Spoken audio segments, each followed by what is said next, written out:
pag pumunta ka dito, dapat magpa-member ka. Hindi po tayo ganyan. If you come here, you sit and listen, that's the purpose of this church. To give you the Word of God. Whoever you are, okay? You may not become a member for 1,000 years, it's okay. Nobody. Do not force. Listen, members, look at me. Do not force somebody to become a member, okay? Huwag niyo silang inudge na maging member sila. Let the Holy Spirit work in their lives.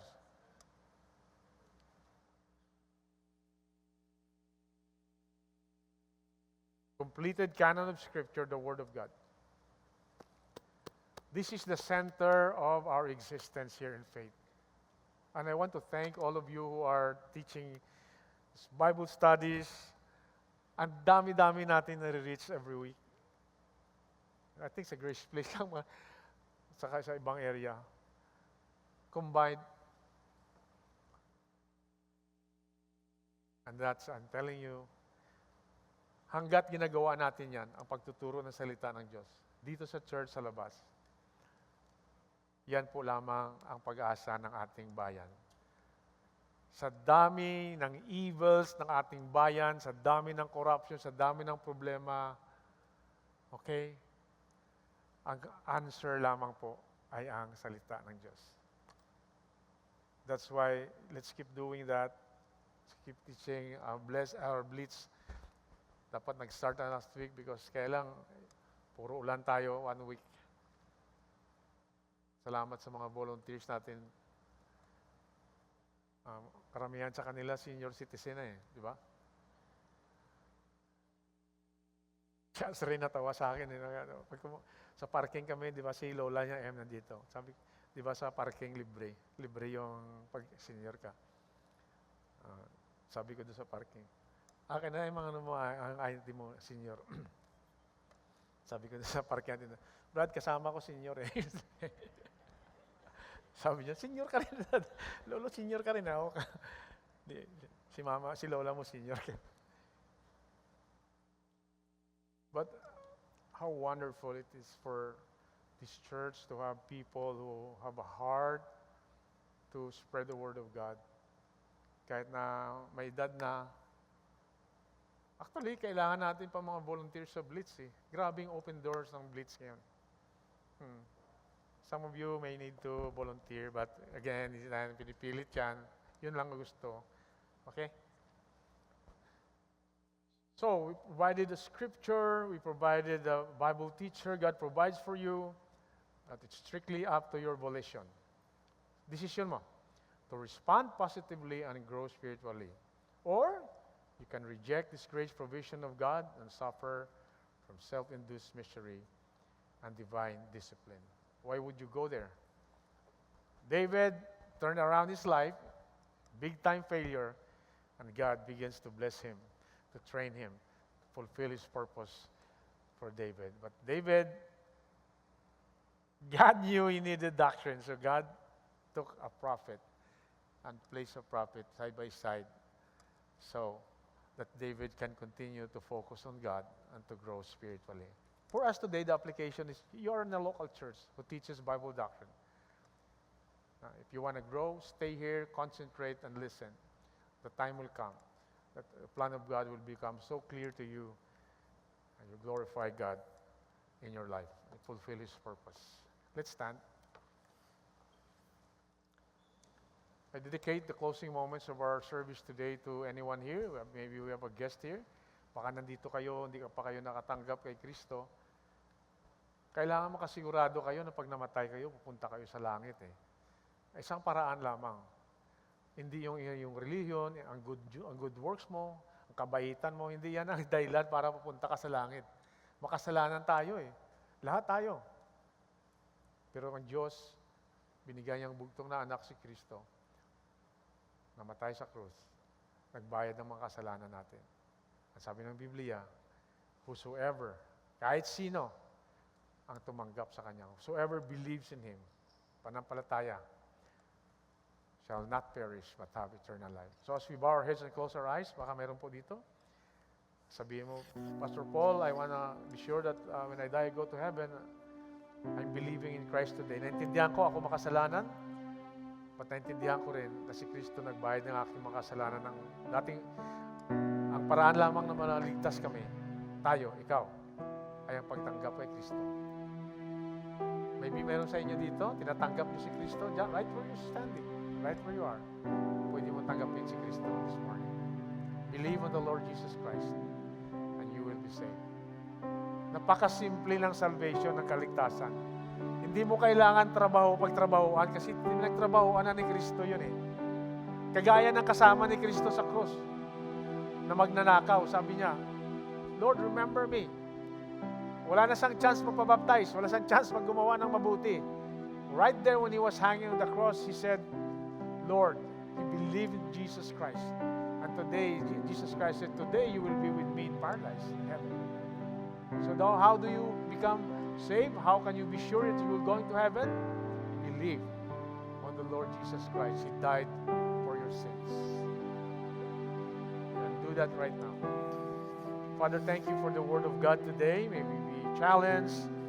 May we continue to grow and glorify you in our lives. Thank you for your grace that turns cursing of our bad choices, our failures, into blessing. Your grace insists on blessing us. Your grace gives us so many chances in life. Thank you for that, Father. In Jesus' name we pray.